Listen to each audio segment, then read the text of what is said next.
Doctor Babasaheb Ambedkar, तुम्हाला तुमच्या या लेकराची मानवंदना. खरं तर विज्ञान सांगतं या ब्रह्मांडामध्ये केवळ एकच सूर्य आहे. मात्र माझं हृदय, माझा आत्मा सांगतो की या ब्रह्मांडामध्ये असाच एक क्रांती सूर्य घडून गेला की ज्याने ह्या देशातील अंधकारक स्वतः मिटवला. त्या देहाचं नाव आहे, त्या क्रांती सूर्याचं नाव आहे भीमराव रामजी आंबेडकर. हेच भीमराव रामजी आंबेडकर डॉक्टर बाबासाहेब आंबेडकर कसे झाले खरं तर तुम्हाला माहिती आहे का? 14 एप्रिल सारख्या पुण्य दिवशी क्रांती सूर्याने जन्म घेतला. संघर्ष करत, संघर्षातून वाट काढत हा देह जगला. देशासाठी झटला. आपल्या प्रखर प्रकाशातून, आपल्या ज्ञानाच्या तेजातून या देशातील अंधीकरण खऱ्या अर्थानं मिटवण्यात आलं. 6 डिसेंबर खरं तर दुर्दैवी दिवस. आपल्या देशासाठी झटणारा आपला क्रांती सूर्य आपल्याला कायमचा सोडून गेला. हे सांगताना मन घहीवलतं, हृदय हेलकावी घेतं आणि डोळ्यातनं पाणी येतं. उगाच नाही येतो डोळ्यात कोणासाठी पाणी, त्या माणसानं केलंय या देशासाठी. उगाच नाही येतो डोळ्यात कोणासाठी पाणी, त्या माणसानं केलंय या देशासाठी. त्या माणसाने केलेलं कार्य आजही जिवंत आहे. त्यांनी लिहिलेलं संविधान आजही जिवंत आहे. त्या संविधानावर आज आपला देश चालतो. ते संविधान आजही जिवंत आहे. ते कार्य आजही जिवंत आहे. म्हणून या जमिनीवरच्या प्रत्येक मातीच्या कणावर,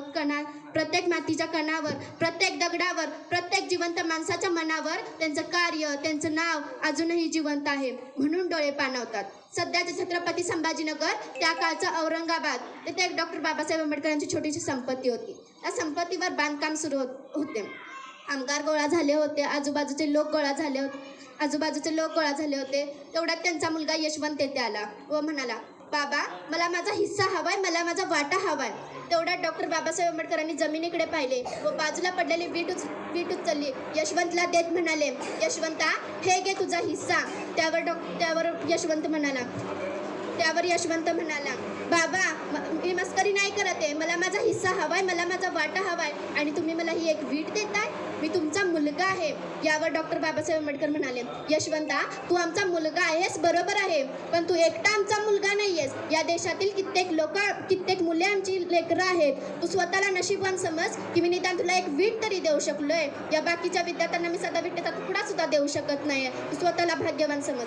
इतकी विचारांची प्रबलता होती. त्या माणसाने तिथल्या प्रत्येक माणसाच्या मनावर राज्य नाही का करणार? आजही केलं आणि त्या काळीही केलं. म्हणून तिथल्या माणसांनी त्यांना बाबा अशी म्हणायला सुरुवात केली. बाबा ही पदवी मिळत नसती, पण त्यांनी मिळवली आपल्या कर्तृत्वानं. बाबासाहेब आंबेडकरांच्या आयुष्यामध्ये खूप हिस्सा होता. गणित होतं. ते कायम झटत झगडत राहिलं. त्यांनी उच्च शिक्षण घेतलं. शिक्षणामध्ये इतक्या डिग्र्या मिळाल्या की त्यांचा ढिगारा त्यांच्या पायाखाली लोळत होता. उच्च शिक्षण घेतल्यामुळे त्यांना साहेबी पदवी मिळाली. बाबा अधिक साहेब, बाबासाहेब ज्यांनी भारताचं संविधान लिहिलं ते बाबासाहेब. प्रचंड वाटेला संघर्ष होता.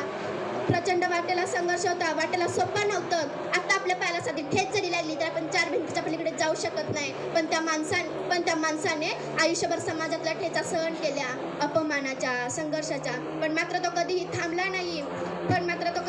नाही. काय सांगून गेला? शिका, संघर्ष करा असा मूलद्रव्य देऊन गेले. सांगून गेले आपली परिस्थिती. पुस्तक मिळालं की भाकरी नाही, भाकरी मिळालं की पुस्तक नाही. शाळा शिकायची इच्छा होती, मात्र शाळा सुद्धा नशिबात नव्हती. शाळेच्या बाहेर बसून शिकावं लागत होतं. मात्र त्या माणसाने सांगून गेलाय, जर आयुष्यात 2 रुपये कमवाल तर 1 रुपयाची भाकरी घ्या आणि 1 रुपयाचं पुस्तक घ्या. जर आयुष्यात 2 रुपये कमवाल तर 1 रुपयाची भाकरी घ्या आणि 1 रुपयाचं पुस्तक घ्या. म्हणून मी म्हणते डॉक्टर बाबासाहेब हे व्यक्तिमत्व नाहीये, हे विचार आहे. धन्यवाद.